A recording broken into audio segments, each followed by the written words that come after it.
Welcome to all of you. This is lecture second on cooperatives, Jammu Kashmir Public Service Commission's ARC यानी standardised और cooperative societies posts. Topic जो है आज का वो basic of cooperative society. Source इसके लिए आप देख सकते हैं वो NCERT 11th की बुक है, बिजनेस स्टडी चैप्टर सेकंड। उसमें आप थोड़ा 2-3 पैराग्राफ जाके नीचे देखेंगे टॉपिक है कोऑपरेटिव सोसाइटी, तो वो आप पढ़ेंगे वहीं से मेन सोर्स है इसका। तो lecture this प्रेपेयर्ड bye me Ghazi Maqbool.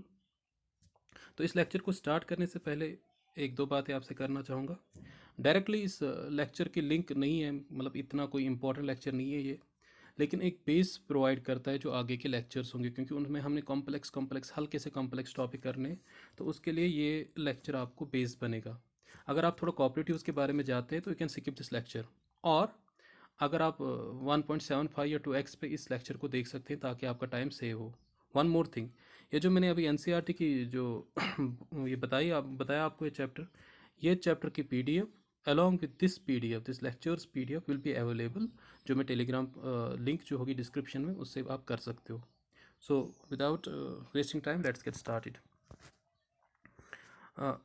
First of all is origin and development of cooperatives in India.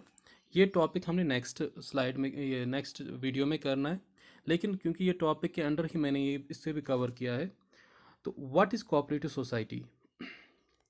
तो कोऑपरेटिव सोसाइटी क्या है, या हम ऐसे भी समझेंगे कि इसे हम इस तरीके से समझेंगे। नॉर्मली क्या होता है, नॉर्मली ये होता है कोऑपरेटिव सोसाइटी में दो कंडीशंस होंगे, क्योंकि एक सिंपल सी डेफिनेशन है, क्योंकि इसमें अब हम आएंगे तो ICA की डेफिनेशंस देखेंगे, रॉकडेल प्रिंसिपल्स देखेंगे, तो फिर हमें बहुत अच्छी क्लियरिटी होगी।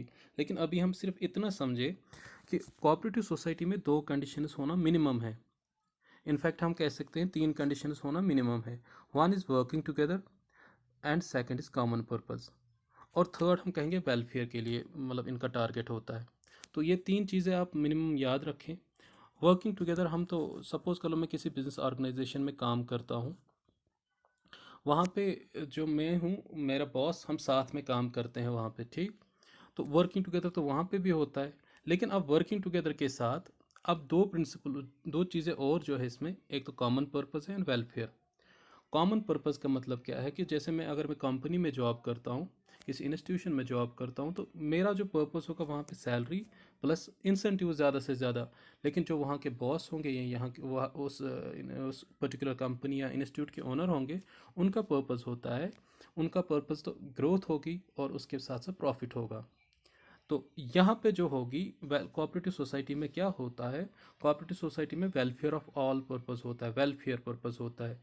लेकिन एक बिजनेस एंटरप्राइज में हमारा पर्पस जो होता है वो प्रॉफिट होता है, ठीक। अब मैं आपको सपोज कर लो एक कोऑपरेटिव सोसाइटी के एग्जांपल से समझाता हूँ क्या होती है।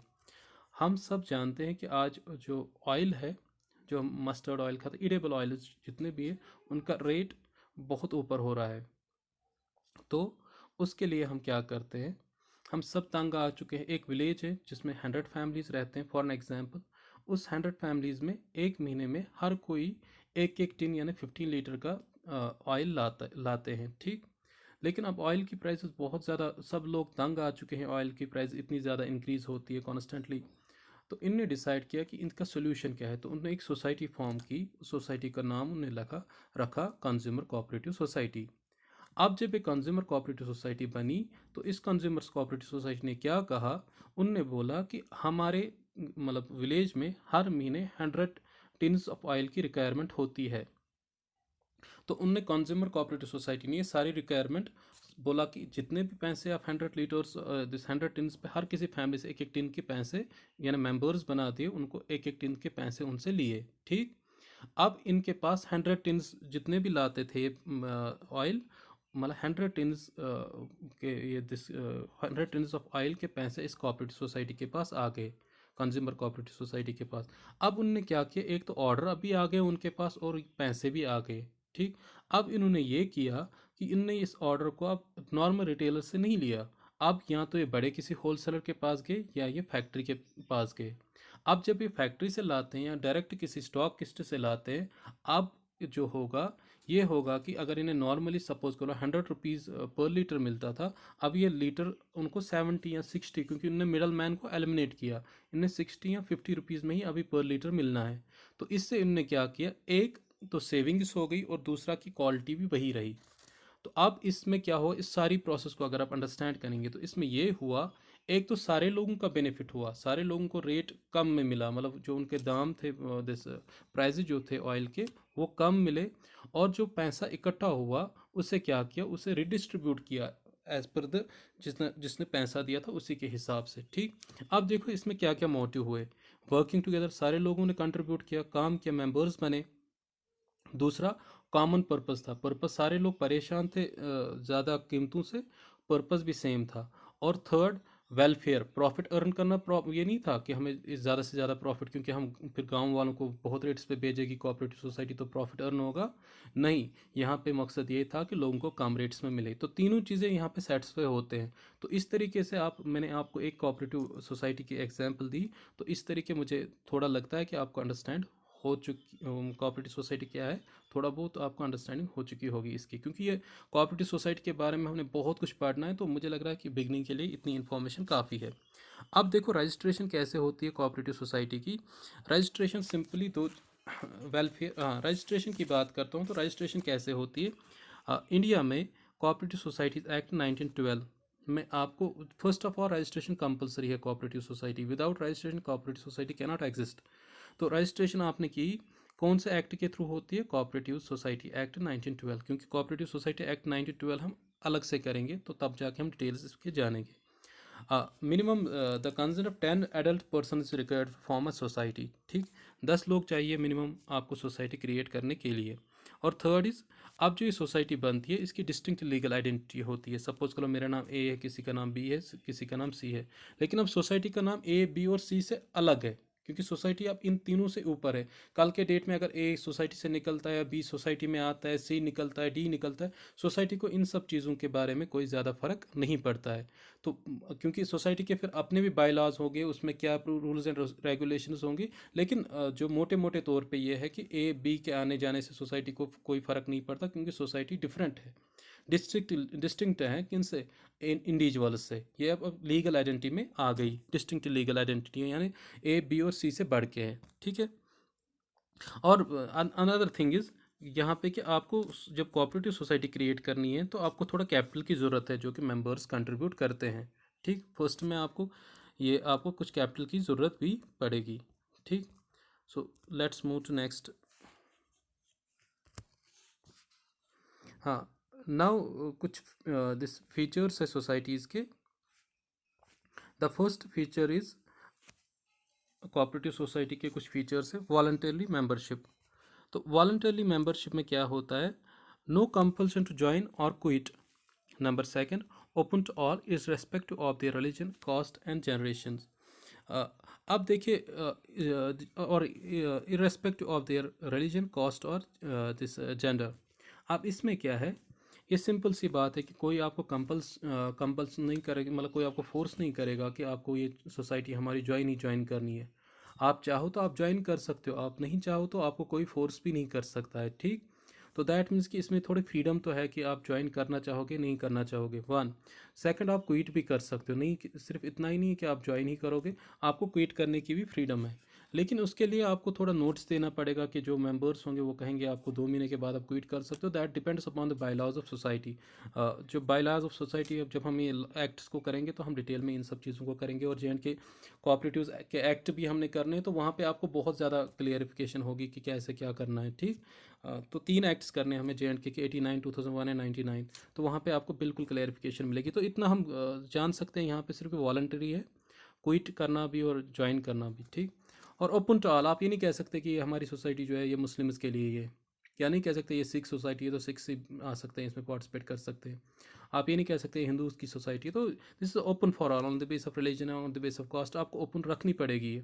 हाँ, आप कुछ एक्सेप्शन रख सकते हो कि जोग्राफिकल बेस पे, कि मतलब सपोज करो ये हमारी करेवा की सोसाइटी है, या ये सपोज करके एक गाँव की सोसाइटी है, तो अब सपोज कर गुजरात से कोई बंदा कह रहा है कि मैं इस गाँव की सोसाइटी में मेंबर बनना चाहता हूँ, तो उसके लिए आप के जो है कि आप जोग्राफिकल रिस्ट्रिक्शंस हो सकती है। तो आप जब एनसीईआरटी पढ़ेंगे तो आप वहाँ पे भी इस चीज़ को पाएंगे। ठीक, तो मोर डिटेल्स हम आगे फिर से हम इसमें जाएंगे, क्योंकि मैं यहाँ पे ज़्यादा नहीं जाना चाहूँगा, फिर तो ये लेक्चर और ज़्यादा लंबा होता जाएगा।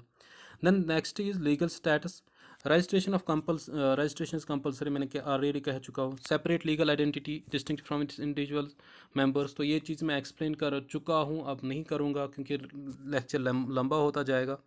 लिमिटेड लायबिलिटी का मतलब ये है कि अब देखो आपने आपकी जो कोऑपरेटिव सोसाइटी है, क्योंकि गवर्नमेंट इन्हें सब्सिडीज़ देती है, लोन्स देती हैं, मतलब इजी रेट्स पे, इजी इंटरेस्ट रेट्स पे। तो सपोज़ करो आपकी कोऑपरेटिव सोसाइटी ने कोई लोन लिया है अब इसमें आप 100 बंदे हो, तो आपने कोई लोन लिया है, तो आप अब जब लोन वो चुकाने आएंगे, मतलब जो आपसे लोन वापस लेने आएंगे आपसे, तो आपको, आप एक इंडिविजुअल हो इस सोसाइटी के 100 मेंबर्स में, आप एक इंडिविजुअल हो, तो आपको 100 लोगों के बिहाफ पे आपको लोन आपसे वो नहीं लेंगे, मतलब सॉरी, वो पैसे वापस चुकाएंगे नहीं आपसे। ठीक, तो क्या होगा कि आपसे मैक्सिमम वो आपके जो कैपिटल है, कैपिटल के हिसाब से ही आपको आपकी लायबिलिटी होगी।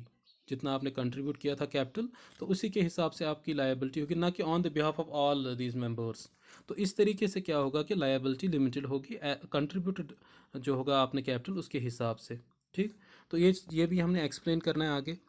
कंट्रोल, तो अब नॉर्मली क्या होता है, जो हमारी बिजनेस ऑर्गेनाइजेशंस होती हैं उनमें हमने कुछ शेयर होल्डर्स, फिर हम जैसे होते हैं, हमारे डिफरेंट शेयर होल्डर्स होते हैं, तो फिर हम बोर्ड ऑफ डायरेक्टर्स बनाते हैं, और बोर्ड ऑफ डायरेक्टर्स फिर डिसीजंस लेते हैं बिजनेस को लेके।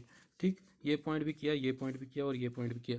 तो यहाँ पे कंट्रोल जो होता है, यहाँ पे जितने भी लोग होते हैं, जितने भी मेंबर्स होते हैं, इररेस्पेक्टिव ऑफ देयर कैपिटल, उनको 1 वोट देते हैं। जैसे हमारे इलेक्शंस होते हैं नॉर्मली, इररेस्पेक्टिव कि कोई इंसान कितना अमीर है, कितनी प्रॉपर्टी है, क्या है, हर किसी के लिए एक एडल्ट फ्रेंचाइज, एक वोट, अबो 18 अगर हो आप, तो एक वोट आपका राइट है, आप दे सकते हो। तो यहाँ पे भी राइट टू वोट है, 1 पर्सन 1 वोट है। तो फिर ये जो लोग होते हैं इलेक्टेड मेंबर्स, ये अपने आप के लिए एक जिस कोऑपरेटिव सोसाइटी के लिए इलेक्टेड मैनेजिंग कमेटी बनाते हैं। तो मैनेजिंग कमेटी ऑलमोस्ट उन्हीं लोगों को चुनते हैं जिनको थोड़ा एक्सपीरियंस हो, जिनको ये अच्छा, मतलब जिनको ये पसंद करते हैं कि अच्छे से काम करेंगे, तो उस कमेटी को चुना जाता है। और उस कमेटी को, यानी कि डेमोक्रेटिक कैरेक्टर है इस सोसाइटी का। ठीक है, तो इस तरीके से अगर आपको ये अंडरस्टैंडिंग होगी कि जो कोऑपरेटिव सोसाइटी है उसका एक फीचर ये भी है कि वो डेमोक्रेटिक कैरेक्टर पे काम करती है। ठीक, तो आगे चलते हैं। एक सेकेंड।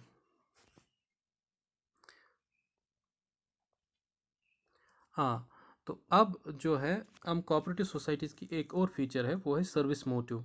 जैसे मैंने कहा कि हमारा जो नॉर्मल जो होता है, हमारा बिजनेस का मोटिव जो होता है, वो होता है प्रॉफिट मोटिव। हाँ, हम प्रॉफिट को, मतलब यहाँ पे मोटिव होता है नॉर्मल बिजनेस एंटरप्राइज के लिए। लेकिन यहाँ पे जो सर्विस होती है, सर्विस मोटिव, फिर से आप वही एग्जांपल को याद करें जो मैंने फर्स्ट स्लाइड में ही कही थी आपको, एक ऑयल की एग्जांपल, कंज्यूमर कोऑपरेटिव सोसाइटी के एग्जांपल।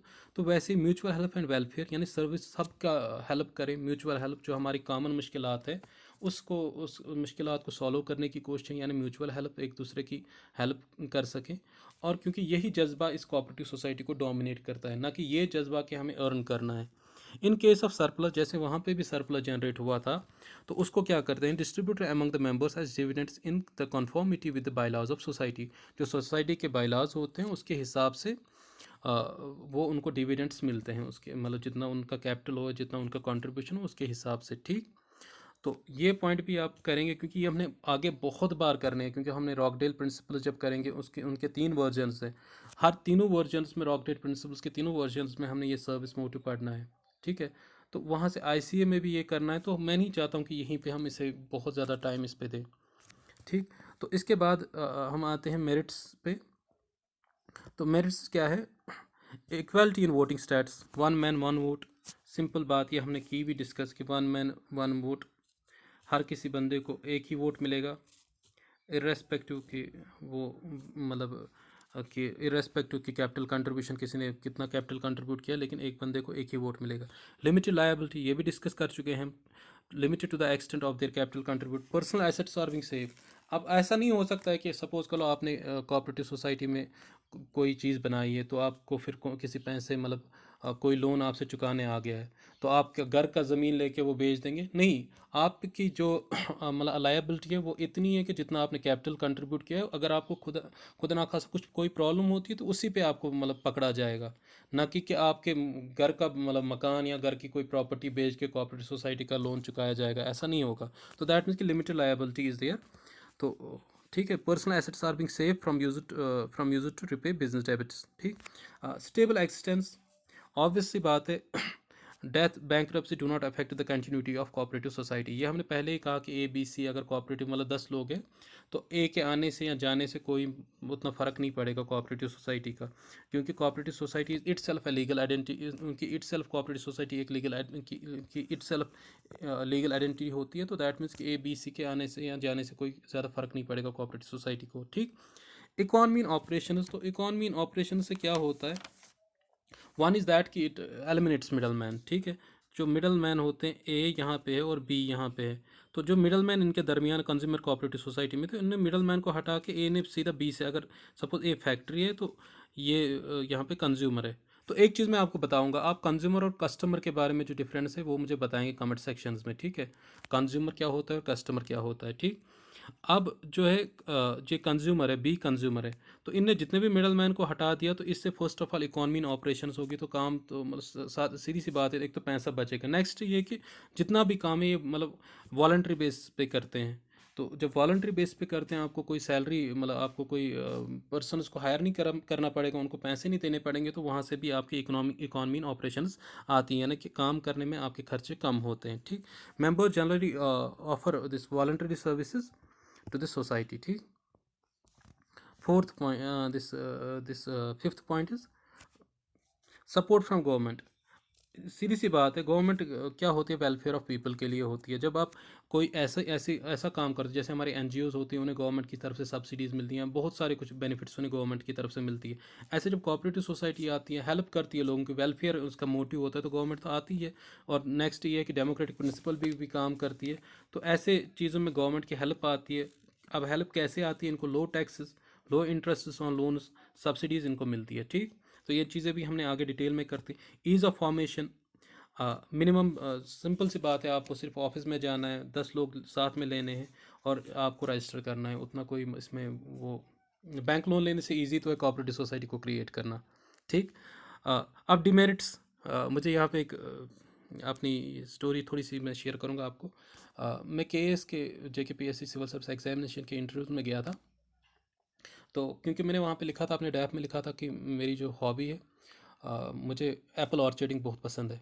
तो फर्स्ट क्वेश्चन, जैसे मैं जहाँ से मैंने उनको अपना इंट्रोडक्शन दिया, तो वहाँ से फर्स्ट क्वेश्चन यही था, क्योंकि मैंने जो प्रेपेयर किया था कि मतलब एप्पल के रिगार्डिंग जितने भी बेनिफिट्स हैं वो मैंने सारे प्रेपेयर किए थे हाई डेंसिटी प्लांटेशन को। फर्स्ट क्वेश्चन जो मुझे JKPSC के चेयरमैन जो देवा साहब थे, उनने पूछा कि discuss to demerits of high density, जो एप्पल हाई डेंसिटी प्लांटेशन के दो डिमेरिट्स बताओ। तो मुझे डिमेरिट्स जैसे मेरिट्स, मतलब क्योंकि मैंने मेरिट्स का साइड सारा देखा था, तो उन्होंने डिमेरिट्स पूछे। तो वैसे यहाँ पे भी आप थोड़ा डिमेरिट्स को देखो, एक बार गो थ्रू करो, क्योंकि पता नहीं कब क्या चीज़ आपसे पूछी जाएगी। इनको मैं ज़्यादा एक्सप्लेन नहीं करूँगा, मैं सिंपली पढ़ूंगा, तो आप मुझे जितने फॉर्म सबमिट किया होगा इतना तो वो अंडरस्टैंड कर सकते हैं। लिमिटेड रिसोर्स, क्योंकि आप बाहर से बंदों को हायर नहीं कर सकते हो पैसों के लिए, तो लिमिटेड रिसोर्स है। इनएफिशिएंसी इन मैनेजमेंट, सीधी सी बात है, आप प्रोफेशनल्स को नहीं लाओगे तो खुद जितना आप कर सके उतना ही करोगे ना। प्रोफेशनल जब आएंगे तो आप में आपकी एफिशिएंसी तो ज़्यादा आएगी। अनेबल टू अट्रैक्ट प्रोफेशनल्स, तो सिंपल सी बात है। लैक ऑफ सिक्रेसी, क्योंकि ये ओपन टू ऑल है, जब आप कोऑपरेटिव सोसाइटीज़ के एक्ट पढ़ेंगे तो वहाँ पे आपको पता चलेगा कि इसमें ये भी प्रोविजन है कि लैक ऑफ सिक्रेसी, क्योंकि ये जो भी डिस्कशंस होंगे वो ओपन डिस्कशंस होंगे, ये 2 या 3 लोगों तक महदूद नहीं होंगे। तो गवर्नमेंट कंट्रोल, जब गवर्नमेंट आपको सब्सिडीज़ देगी, इंटरेस्ट रेट्स कम देगी, तो ऑब्वियस सी बात है गवर्नमेंट तो आप पे नज़र भी रखेगी गवर्नमेंट। तो वो जब उस स्टेट कोऑपरेटिव डिपार्टमेंट भी होते हैं, वो आपकी जो फ्रीडम होती है सोचने पे, उसमें बायलाज, आपके बायलाज जो है वो जो जनरल प्रिंसिपल्स है कोऑपरेटिव सोसाइटीज़ के, उसको फॉलो करती है नहीं करती है, या कोऑपरेटिव सोसाइटी के एक्ट के बाहर तो नहीं गए हो आप, वो सब चीज़ें गवर्नमेंट आप पे नज़र रखती है। Difference of opinion, personal interest, कभी कभी हम कहते हैं वेलफेयर ऑफ ऑल के लिए काम करेंगे, जब थोड़ा बेनिफिट आने लगता है तो फिर पर्सनल इंटरेस्ट हावी हो जाते हैं हमारे वेलफेयर कॉज पे। तो इस तरीके से क्या होता है, जो है ये सब डिमेरिट्स हैं कोऑपरेटिव सोसाइटी के। हम जल्दी से टाइप्स ऑफ कोऑपरेटिव सोसाइटीज़ करेंगे, ये थोड़ा लेक्चर लंबा होता जा रहा है। तो टाइप्स ऑफ कोऑपरेटिव सोसाइटीज़ हम करेंगे। तो इसमें क्या है, first of all consumer cooperative society. Consumer cooperative society क्या होती है, एक मैं थोड़ा आपको एक एग्जांपल दूंगा क्योंकि ये सारी सोसाइटीज़ इंटरलिंक्ड है। फिर ए पर्सन है यहाँ पे और बी पर्सन है यहाँ पे, ये फैक्ट्री है,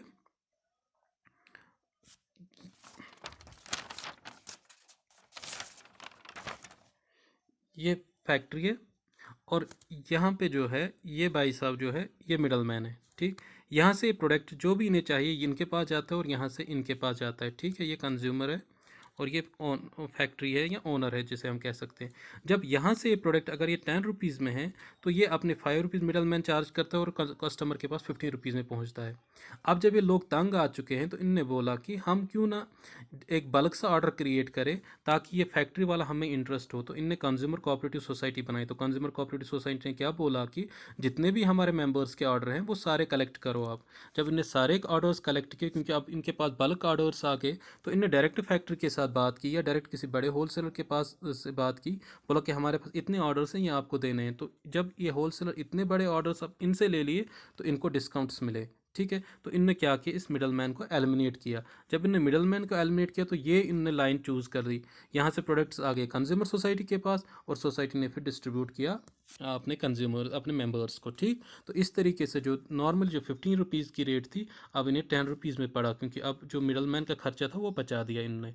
ठीक, तो इस तरीके से आप ये सारी चीज़ें समझ सकते हो।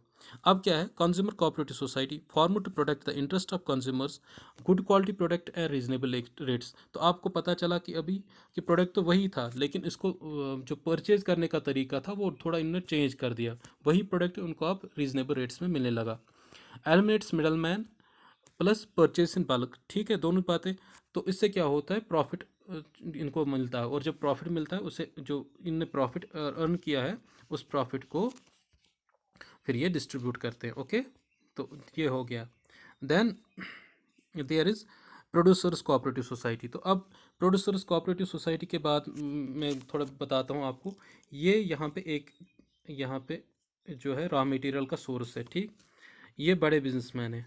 ठीक है, तो इनने क्या किया, अब ये बड़े बिजनेसमैन इस रॉ मटेरियल को सारा ऑर्डर देते हैं इनके पास से, क्योंकि इनको बहुत ज़्यादा रिक्वायरमेंट होती है।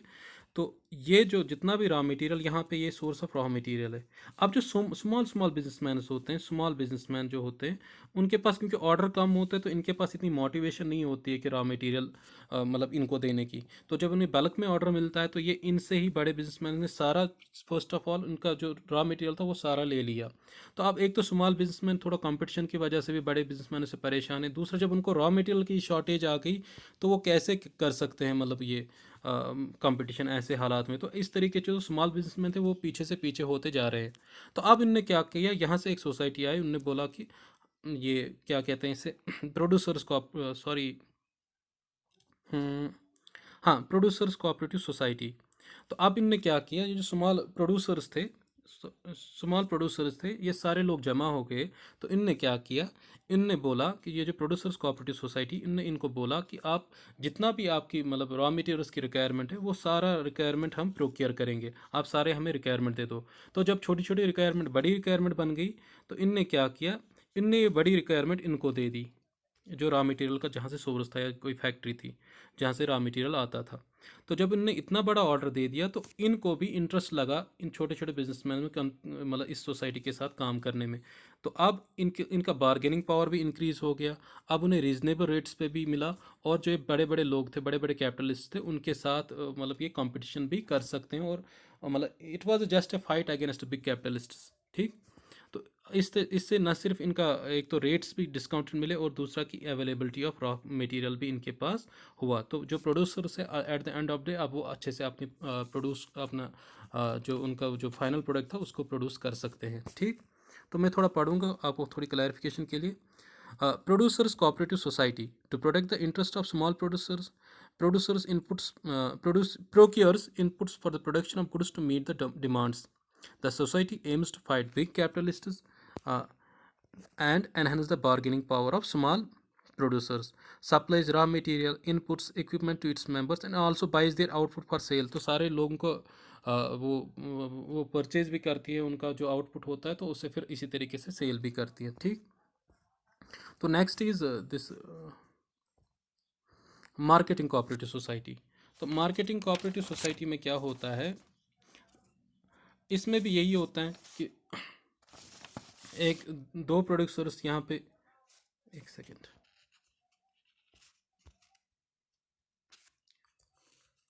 मार्केटिंग कोऑपरेटिव सोसाइटी में यही होता है कि एक बंदा यहाँ पे, एक प्रोड्यूसर यहाँ पे, दो तीन प्रोड्यूसर्स हैं, इनको अपना प्रोड्यूस जो है वो सेल करना है।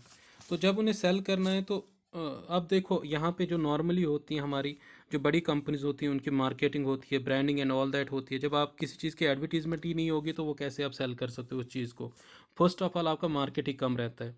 दूसरा ये है कि अगर आप इंडिविजुअली किसी चीज़ को सामान आप प्रोड्यूस कर रहे हो तो उसके लिए आपको अलग से ट्रांसपोर्टेशन, क्योंकि आपको अलग अलग गाड़ियाँ लेनी पड़ेगी जो ट्रांसपोर्टेशन की, अगर आपके पास बल्क में कोई चीज़ हो तो उसकी ट्रांसपोर्टेशन कास्ट भी कम आ जाएगी।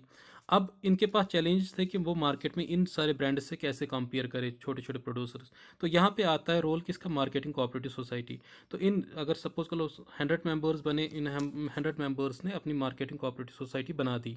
तो ये सारे लोग अब जो इनका प्रोड्यूस है वो किसके पास डालते हैं, मार्केटिंग कोऑपरेटिव सोसाइटी के पास। और मार्केटिंग कोऑपरेटिव सोसाइटी क्या करती है, इनके लिए वेयर हाउस अरेंज करती है, ट्रांसपोर्टेशन अरेंज करती है, पैकेजिंग अरेंज करती है। जब सब चीज़ें बल्क में होती हैं तो रीजनेबल रेट्स पे आपको होता है, फर्स्ट ऑफ ऑल।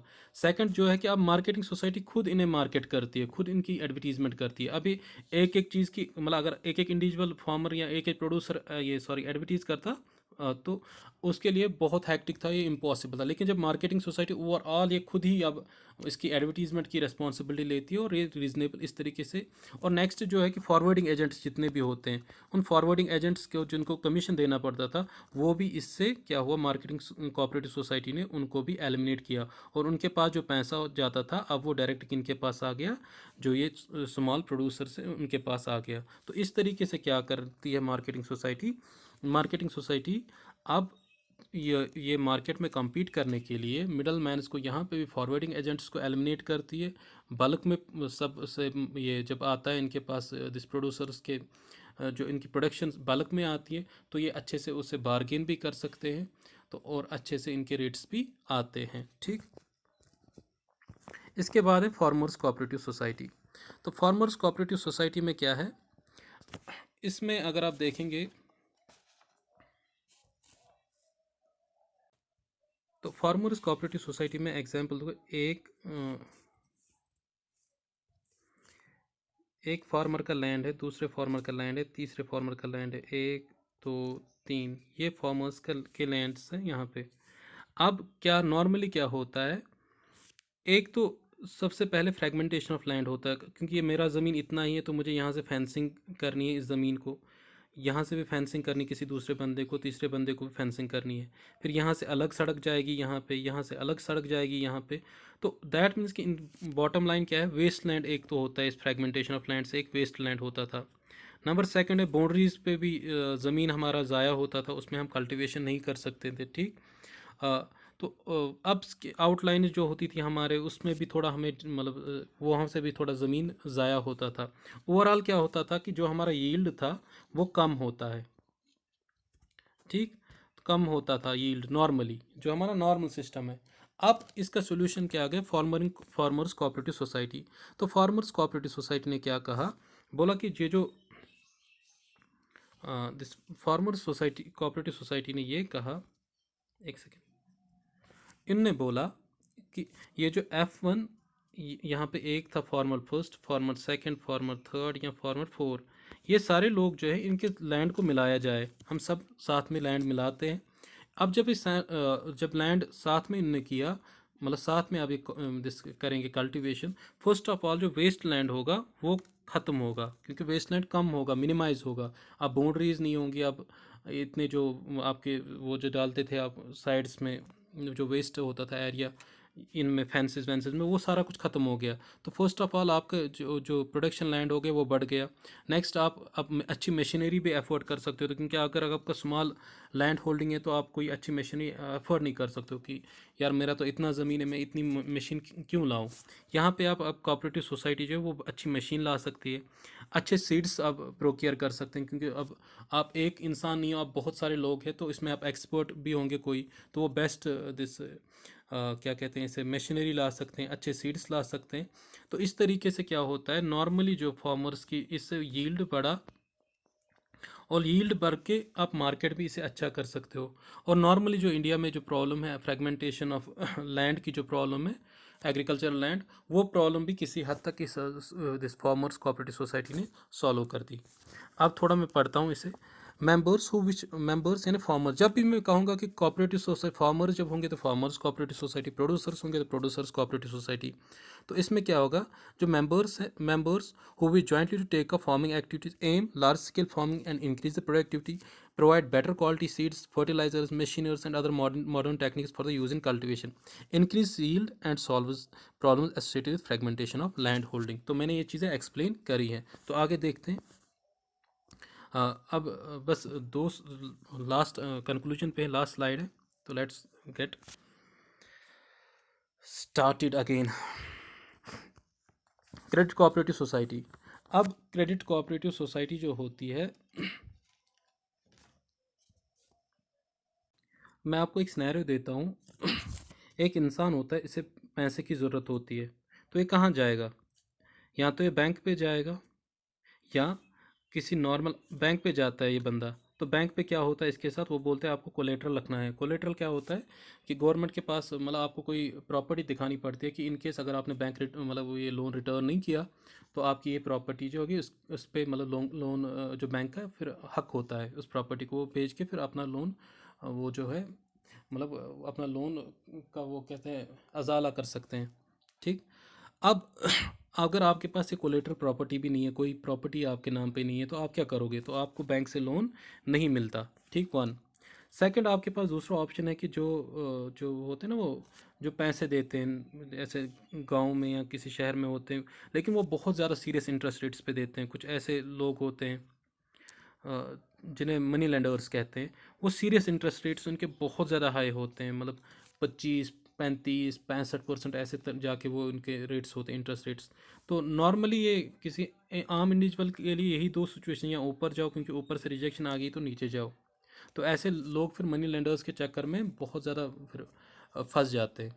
तो इस तरीके इन लोगों की प्रॉब्लम सोल्यूशन के लिए, इन लोगों की सोल्यूशन के लिए क्रेडिट कोऑपरेटिव सोसाइटी आती है वजूद में। तो क्रेडिट कोऑपरेटिव सोसाइटी क्या कहती है, ये कहती है अपने मेंबर्स से, जितने भी ऐसे लोग हैं जिन्हें पैसों की ज़रूरत है, वो सब हम ऐसा करते हैं, ये एक सपोज़ करो ये यहाँ पे एक ट्रेजरी दे बनाते हैं। इसमें जितने भी मेंबर्स हैं ये थोड़ा थोड़ा हर महीने, हर साल या हर मंथ कैसे वो करेंगे कंट्रीब्यूट, ये कंट्रीब्यूट करते हैं थोड़ा थोड़ा हर साल या हर महीने, इसमें इसमें डालते हैं इस ट्रेजरी में। ठीक। और एक फिर सपोज करो यहाँ पे एक पार्टी है ए, तो ए को पैसे की ज़रूरत है। ठीक। तो इसको यहाँ से निकाल के दे दिए पैसे। ठीक है। अब ये सिर्फ अपने मेंबर्स को देते हैं। ठीक। क्योंकि अगर आप थोड़ा थोड़ा देते हो तो आप पे इतना प्रेशर नहीं आता है, फिर जब आपको ज़रूरत है तो आप ले सकते हो। ये सिर्फ अपने मेंबर्स तक ही रिस्ट्रिक्ट है। तो अपने इसने एक अपने मेंबर को दे दिया, क्रेडिट कोऑपरेटिव सोसाइटी ने अपने मेंबर को दे दिए लोन्स। ठीक। और जब ये लोन्स देती है इनको, तो हालांकि इनको लोन ऐसे नहीं है कि फिर इनको लोन दिए उन्हीं के पैसे हो गए, इनको लोन चुकाने पड़ते हैं वापस, इस क्रेडिट कोऑपरेटिव ट्रेजरी में डालने पड़ते हैं अपनी सोसाइटी के, लेकिन जो इंटरेस्ट रेट्स होती है वो बहुत कम होती है। ठीक। तो इस तरीके से ये हेल्प करती है ऐसे सारे लोगों की जिनको क्रेडिट की ज़रूरत है। तो अब मैं पढ़ता हूँ इसे थोड़ा तेज़ तेज़। Credit cooperative society established for producing easy credit on reasonable terms to the members, saves members from exploitation of lenders who charge high interest rates on loans. Credit cooperative society provide loans to members out of the amounts collected as capital and deposit from the members, and charge low rates of interest. Is it clear now? So let's move to this cooperative this cooperative housing society. तो cooperative housing society क्या है, अब मैं थोड़ा आपको बताता हूँ। फिर से यही मसला है, मैंने कहा कि ये सारे जैसे इंटरलिंक्ड है। यहाँ पे एक इंडिविजुअल है, इसको मकान बनाना है, हाउस बनाना है, ठीक है, लेकिन ये हाउस नहीं बना सकता क्योंकि इसके पास पैसे नहीं है। तो फिर इसने किसी जगह ये सुना कि हाउसिंग सोसाइटी है, तो हाउसिंग सोसाइटी क्या करते हैं, ऐसे सारे लोग जो मिलते हैं, ऐसे सारे लोग जिनको हाउस बनाने हैं लेकिन उनके पास पैसे एक साथ में इतने नहीं हैं, तो वो क्या करते हैं, वो एक इस सोसाइटी में थोड़ा थोड़ा कंट्रीब्यूट करते रहते हैं। थोड़ा इनने कंट्रीब्यूट किया इस सोसाइटी में, तो अल्टीमेटली क्या होता है कि जब उन्हें मकान बनाने होते हैं तो ये सोसाइटी इनके लिए मकान के लिए लैंड परचेज़ करते हैं, प्लॉट्स परचेज़ करती है, क्योंकि अब इनके थोड़ा थोड़ा तो इनके पास बहुत सारा पैसा जमा हो, तो इनने प्लॉट परचेज़ किया। या पहले अब ये मेंबर्स में एक मेंबर का मकान बनाएंगे, फिर नेक्स्ट इंस्टॉलमेंट दूसरे मेंबर का मकान बनाएंगे, तीसरे इंस्टॉलमेंट तीसरे मेंबर का। एक बायलाज के हिसाब से देखेंगे कैसे बायलाज सोसाइटी के होंगे, तो उस हिसाब से हर किसी को फ्लैट्स या मकान बना के देते हैं। इतना ही नहीं, ये सिर्फ ये सारे लोग मिलके अगर इनका मकान बन रहा है तो सारे लोग इनको मदद कर रहे हैं मकान बनाने, ताकि लेबर कॉस्ट्स कम हो, इकॉनमी ऑपरेशन जो मैंने पहले बताया था फीचर। तो फिर जब दूसरे बंदे का, ये वाला बंदा जिनका पहला मकान बना वो भी हेल्प करता है, इस तरीके से आसानी होती है मकान बनाने में हर किसी को, ठीक। और वो छोटे छोटे अमाउंट से अच्छे से अपना मकान बना सकता है। और जो स्ट्रेस लेवल है कि खुद का मकान बनाना है, आप जब सारे लोग मिल के आपका काम करते हैं तो आपके स्ट्रेस में भी कमी आती है। तो मैं थोड़ा एक बार पढ़ता हूँ। Cooperative housing society to help members with limited income to construct houses at reasonable prices. These societies construct flats or provide plots to members, giving them options of paying in installments. Is it clear now? तो this is all. मुझे लग रहा है काफ़ी है, तो video भी लंबी होगी।